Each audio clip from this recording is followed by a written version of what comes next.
नागा साधु कुंभ में कहां से आते हैं? नागाओं को सनातन का ट्रेंड कमांडो क्यों कहा जाता है? महाकुंभ में नागाओं को स्वर्ग का देवता क्यों कहा जाता है? नागा सन्यासियों की टोलियां हिमालय की कंदराओं से निकलकर तीर्थराज प्रयागराज में अलग जगा रही हैं। नागाओं के संसार की एक एक तस्वीर विचलित करने वाली है। कुंभ में नागा सन्यासियों की तलवारबाजी, घुड़सवारी और युद्ध कला देखकर हर हिंदू गौरवान्वित है। इतिहास गवाह है, जब जब धर्म पर संकट आया, धर्म रक्षा के लिए नागा साधु अपने रहस्य लोक से बाहर निकले हैं। इसीलिए नागा सन्यासियों को सनातन धर्म का ट्रेंड कमांडो भी कहा जाता है। अब कोई युद्ध नहीं है, लेकिन द्वंद्व बहुत है। नागा साधु युद्ध में भी पारंगत है और द्वंद्व से भी कोसों दूर है। हर 12 साल बाद महाकुंभ में नागा साधुओं की रहस्यमयी दुनिया सजती है। महाकुंभ में हजार लाख नहीं, लाखों में नागा सन्यासी आते हैं। कोई ऊंट पर सवार होकर आता है तो कोई घोड़ों पर, मगर ज्यादातर शस्त्र से शक्ति का प्रदर्शन करते हुए पैदल मार्च करते हैं। कुछ थार जैसी आधुनिक कारों में सवार होकर आते हैं, कुछ बाइक पर तो कुछ बैल पर बैठकर। अब सवाल उठता है, नागा सन्यासी महाकुंभ में कहां से आते हैं? नागा सन्यासी महाकुंभ के बाद कहां चले जाते हैं?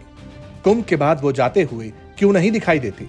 कैसी है नागा सन्यासियों के तिलिस्म, रहस्य, रोमांच से भरी दुनिया? ये सब जानने से पहले आपको बता दें कि नागा सन्यासी बनने का मार्ग कितना कठिन और तप तपस्या वाला है। नागा साधु बनने का तप आसान नहीं है। आसान भाषा में बस इतना समझ लीजिए कि ये हठयोग में आता है। हठयोग में साधु तपस्या करता है। किस लिए करता है?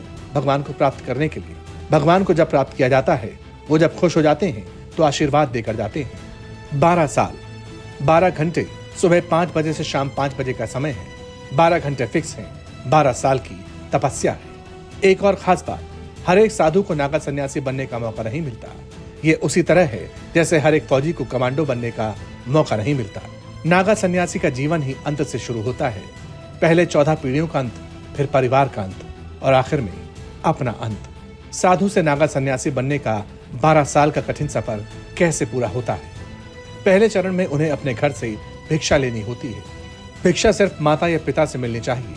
उसकी भी शर्त है कि माता पिता पहचान नहीं पाए कि भिक्षा मांगने वाला साधु उनकी ही संतान है। इसके बाद पवित्र नदी के किनारे 14 पीढ़ियों का पिंडदान करना होता है। फिर जीवित या मृत माता पिता का पिंडदान करना होता है। फिर खुद का पिंडदान। कुंभ में खुद का पिंडदान करने के बाद जब साधु पहली बार डुबकी लगाता है तो मान लिया जाता है सांसारिक दुनिया से उसके सारे रिश्ते नाते खत्म हो चुके हैं। सनातन धर्म में जीवित व्यक्ति का पिंडदान नहीं किया जाता है, लेकिन नागा सन्यासी न सिर्फ अपने परिवार वालों बल्कि खुद का पिंडदान पहले कर देता है, तब नागा सन्यासी बनता है। इसके बाद शुरू होती है नागा सन्यासी की कठिन साधना। ये कठिन साधना कहाँ होती है, कैसे होती है? गुरु की देखरेख में नागा सन्यासियों की साधना हिमालय की कंदराओं में होती है। बर्फीली गुफाओं में नागा सन्यासी साधना करते हैं। बर्फीले पानी में स्नान करते हैं। खाने में सिर्फ कंदमूल और वहां पैदा होने वाले फल लेते हैं। नदी का पानी पीते हैं। वस्त्र नहीं धारण करते, उसकी जगह भभूत लगाते हैं।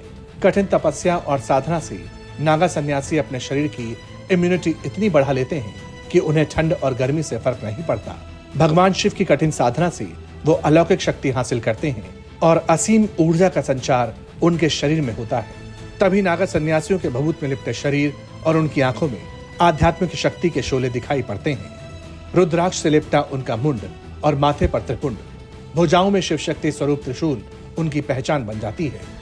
वो बिना कपड़ों के बर्फीले पहाड़ में सालों रह सकते हैं और बिना जूते चप्पल के अंगारों पर चल सकते हैं। दुनिया इसी शक्ति को नागा सन्यासी कहती है।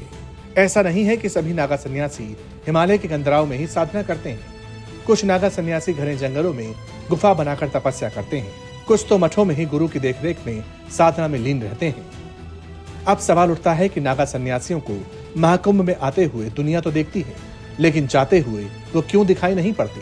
कहा जाता है कि नागा साधु जब महाकुंभ से प्रस्थान करते हैं तो घोर अंधेरे में चलते हैं। वो खेत खलिहानों, नदी नालों को पार करते हुए जंगलों में चले जाते हैं। कुछ दिनों बाद पहाड़ों और हिमालय की चोटियों में चले जाते हैं। कुछ नागा सन्यासी अकेले ही देश भ्रमण पर निकल जाते हैं। इन दिनों नागा सन्यासी का नाम लेते ही लोग सोचते हैं कि निर्वस्त्र रहने की वजह से उन्हें नागा साधु कहा जाता होगा, लेकिन ये सच नहीं है। संस्कृत में नागा का मतलब पहाड़ होता है। ये नागा साधु ज्यादातर जीवन पहाड़ों में एकांतवास में बिताते हैं, इसलिए उन्हें नागा कहा जाता है। गुजरात की कच्छ भाषा में नागा का अर्थ होता है लड़ाकू योद्धा। नागा भले युद्ध ना करते हों, लेकिन वे कुशल योद्धा होते हैं। नागा सन्यासी को ट्रेनिंग के वक्त शास्त्र के साथ शस्त्र चलाने की शिक्षा भी दी जाती है। इनमें फरसा, भाला, तलवार, लाठी, धनुष आदि शामिल हैं।